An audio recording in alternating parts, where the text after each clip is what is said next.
ladies and gentlemen, and welcome once again to the CD Racoola Show. I, of course, am your host with the most, Mr. CD Racoola. Today you're going to get so lucky because this is the review that you found at the end of the YouTube rainbow. So put down your four-leaf clover, shine your booties, and make sure you're wearing green, because today we're going to review the 1993 film Leprechaun.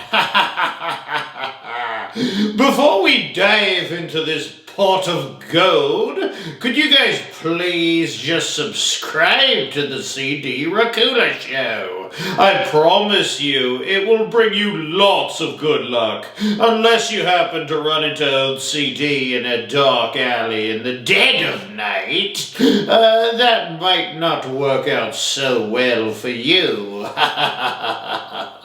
Anywho, now that you're all set up and subscribed, let's take a look at this little rascal known only as the Leprechaun. This 1993 film was awesome and something very unique in a world of werewolves, ghosts, vengeful spirits, vampires, and zombies. Here comes Leprechaun.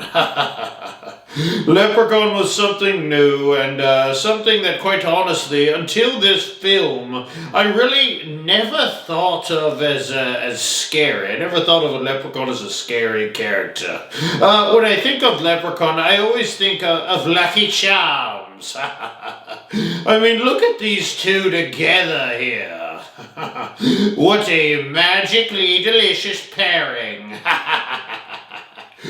I think holiday horror movies in general are just loads of fun. I love when they take something that isn't originally scary and make it absolutely horrific. Krampus, for example, making old Saint Nick a baddie, pretty unique idea. I actually did a review of Krampus, by the way, so feel free to give that a peek after the show. My Bloody Valentine is another one. Look at that here next to Cupid. Sometimes I'm too much, even for myself. What about the Easter Bunny? Oh, that's from the film Bunny Man. Comment down below on your favorite holiday horror film. I'm not just blowing smoke up your bum here, but quite honestly, this 1993 Leprechaun film is my personal number one. But I'm just curious to see what you YouTube landers have as your number one rated film for the genre and for my criteria. This movie was directed by Mark Jones, whom also directed the film Rumpelstiltskin. Rumpelstiltskin, I really need to review that as well at some point, you know. It's funny because the Leprechaun and Rumpelstiltskin are very similar, with smallish fairy tale characters turned horror creatures of our nightmares. I do feel like the story of Rumpelstiltskin, however, is closer to a horror story than typical tales of the Leprechaun, but whatever. You know, the Leprechaun actually had a pretty nice cast as well. I don't know if you knew that, but the following actors were highlights for me, of course.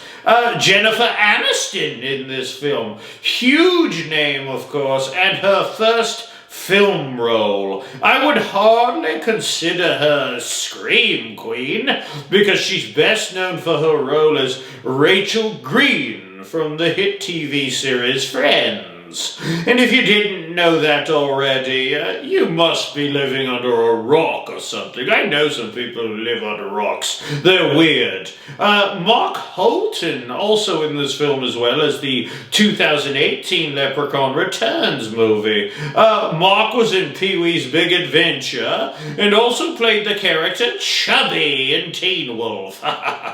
The real highlight for me of this cast was the man whom played the green-wearing terror with shiny shoes, Warwick Davis. He played the character the Leprechaun up until 2003, mind you. He had a big role, rather, in Star Wars as an Ewok. He also starred in Willow with Val Kilmer, as well as multiple roles in the Harry Potter franchise. Look at him here. Imagine being in Harry Potter, Star Wars, and the main character in a long on-standing horror franchise. I'm going to go ahead and make him a goat of horror. You know what? He deserves to be a goat. Him playing the Leprechaun, in my eyes, is equal to Robert Englund's portrayal of Freddy Krueger. That's how important Warwick Davis was to this franchise.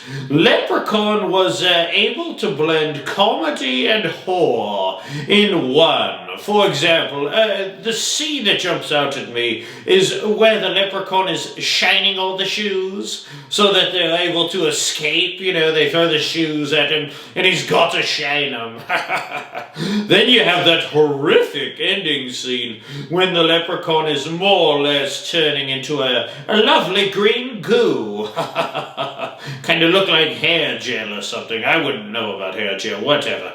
There were loads of sequels to this film, but in my opinion, as always, the original is the one to watch. All in all, though, I did in fact truly enjoy this film and its fresh take on the fairy tale holiday character, the Leprechaun, and his pot of gold. I don't feel that it was insanely scary, so I'm going to give it some average marks, but it does get to, slightly above average, I'll say, because the Leprechaun himself was pretty horrific looking, that's for sure. You have to admit that, he did look horrible. Horrible in a good way, I should say. I would like to take this time to ask you to subscribe to the CD Racoola Show, and if you could thumbs up this video, I'd give you a couple gold shillings right out of the Leprechaun's pot. Please join me next episode as I review the film based on the novel of the same name, The Ruins. Oh boy, should be a neat little episode of the CD Racoola Show.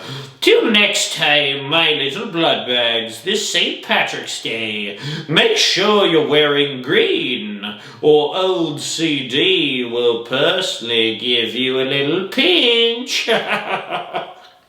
And maybe even a little more.